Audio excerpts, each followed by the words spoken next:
বাংলাতে বুদ্ধবাবু যে জায়গাতে মানে বিশেষ করে শিল্পটাকে কিংবা বাংলার ছেলেমেয়েদের ভবিষ্যৎ নিয়ে যে ভাবনাটা করেছিলেন একজন সিএম হয়ে, বর্তমান মানে প্রাক্তন মুখ্যমন্ত্রীর কে বলবো মানে বর্তমান মুখ্যমন্ত্রীকে একটু শেখা উচিত।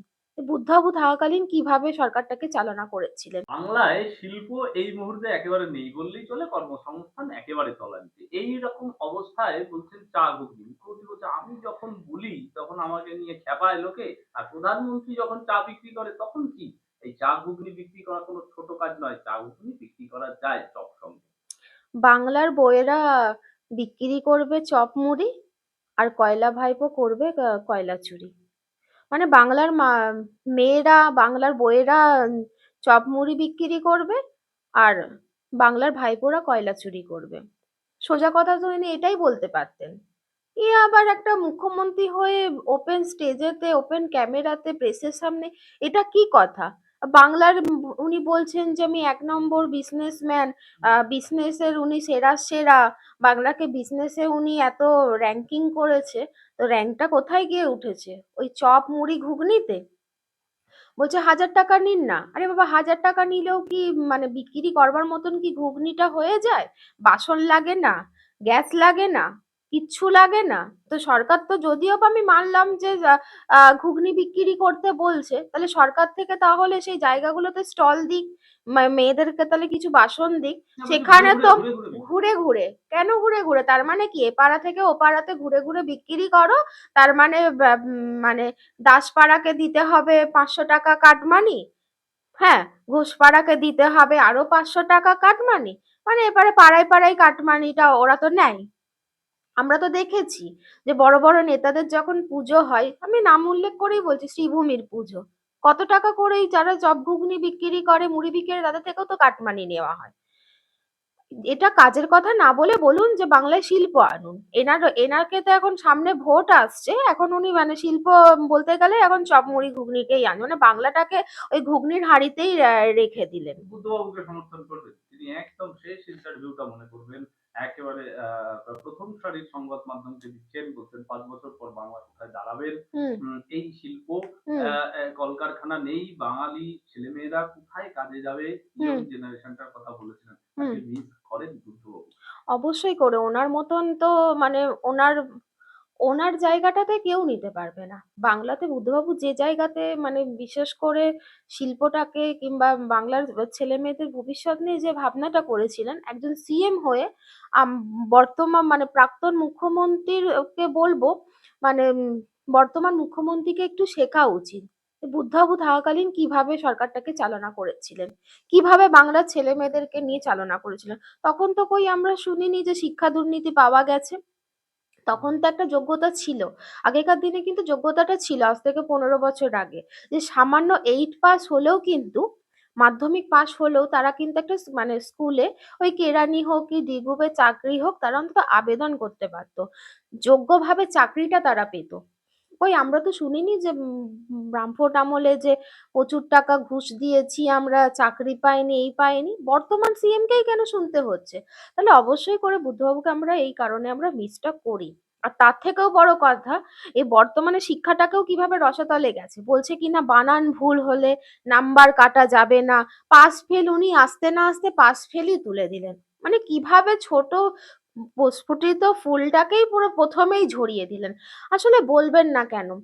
বর্তমান মানে যে রিসেন্টলি যিনি ক্রীড়ামন্ত্রী যিনি পদত্যাগ করেছেন, রিজাইন লেটার দিয়েছেন, সেখানে উনি নিজে ক্রিয়ার মানে দপ্তরটাই তো বানান ভুল করেছে। ওনার মন্ত্রী দপ্তরেই তো মানে বানান সঠিক লিখতে পারে না। তারা আবার বাংলা অবাঙালি নিয়ে কথা বলে। তারা মুখ্যমন্ত্রী নিজেরা বাংলা লিখতে পারে না। সেই জন্যই তো আজকে শিক্ষাটা এই অবস্থাটা হয়েছে। মুখ্যমন্ত্রী বলছেন ৪০% বেকারত্ব আমি কমিয়ে দিয়েছি। কি এই করে জায়গায় কমিয়ে এই দিয়েছেন? জায়গায় দাঁড়িয়ে শিক্ষক রাস্তায় সমস্তটা যে হুম। ধর্মতলা একেবারে ধর্নাতলায় বলা হয় পরিণত হয়েছে, হুম। তার সেই জায়গায় ৪০% বেকারত্ব কমলো কোন জায়গায়? ওদের সবকিছুই তো ভুয়ো। ভুয়ো নথি বানিয়ে এখন ওরা যদি করে তাহলে তো আর কিছু বলার নেই। আর এদেরকে তো আর মানে কি বলবো বলুন তো, এই মানে রাজ্য সরকারটাকে জনগণকে বলবো যে আপনারা অতীতটাকে ভাবুন, বর্তমানের কি অবস্থাটা ভাবুন, ফিউচারে আর ২-৩ মাসের মধ্যেই নির্বাচন আছে। তাই বলবো সঠিক জায়গায় ভোটটা দেবার জন্য জনগণকে। এর বিরোধ এটাই মানে মানে প্রত্যেকটা লোকেদেরই একটাই উত্তর যে সামনে নির্বাচনে সঠিকভাবে ভোটটা দেবার জন্য। সমস্ত দিক থেকেই বিরোধিতার একেবারে ঝড় উঠেছে, কিন্তু একমাত্র সমর্থক দলে তৃণমূল দলেও হুম, একমাত্র বলতে পারা যায় প্রকাশ্য সমর্থক হুম, কুণাল ঘোষ। তিনি বলছে এরকমটা হতেই পারে, এরকম তৈরি করা হুম। ঘুগনি, চপ এবং চা এগুলো নিয়ে একেবারে প্রকাশ্য সমর্থন করলেন কুণাল ঘোষ, তাহলে বলছে উনি এমনটা হতেই পারে। তাহলে ওই যে কেসে উনি পিজন ভ্যানটা চাবড়াচ্ছিলেন, তো তখন তাহলে সেই কেসে ওনাকে ঢুকতে হলো কেন? উনিও তো তাহলে তো ঘুগনি বিক্রি করে তো তখন উনি তো খেতে পারতেন। হ্যাঁ? ওনাকে তাহলে হতে হলো কেন? এখন ওই জুতোর ডেস্কের সামনে বসে কেন প্রেস কনফারেন্স করে কেন? সুখিয়া স্ট্রিট মোড়েতে উনি একটা তো ঘুগনি স্টল লাগাতে পারেন। ঘোষ বাবুর স্পেশাল ঘুগনি সাথে গরম গরম চপ, উনি তো নিজে তো স্টল দিতে পারেন। উনি এখন মানে বলছে, তো উনি করুক না। ওনার নেক্সট প্রজন্মকে করান না ঘুগনি চপ। একটা স্পেশাল ঘুগনি লিখুক না যে স্পেশাল ঘুগনি আছে, সেরকম দোকান ও নিজে দিক না। আগে নিজেকে সেই জিনিসটা কার্যকারী করতেন, তারপরে বাংলার জনগণকে উত্তর দিতে বেশ, বলবেন। অভিষেক ব্যানার্জি আমার শেষ প্রশ্ন, যুব সমাজের আইকন, তিনি হুম। যুব সমাজের কি পথপ্রদর্শক হলেন বা কোন দিকে দিশা দেখাতে পারলেন এই মুহূর্তে আপনার কি মনে হয়?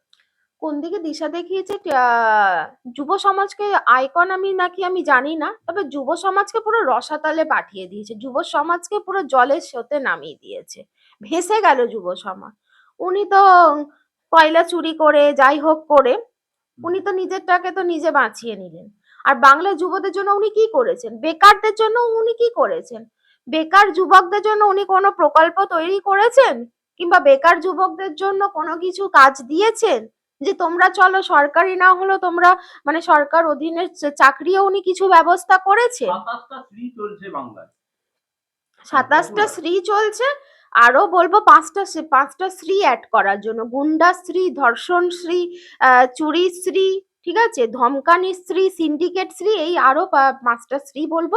27টার থেকে আরো বলবো যে আপনারা 32টা শ্রী বার করুন, 5টা মিস হয়ে গেছে। ভোটটাও চুরি করছিলেন, মৃত ব্যক্তির ভোটও পুরো ইয়ে করেছিলেন।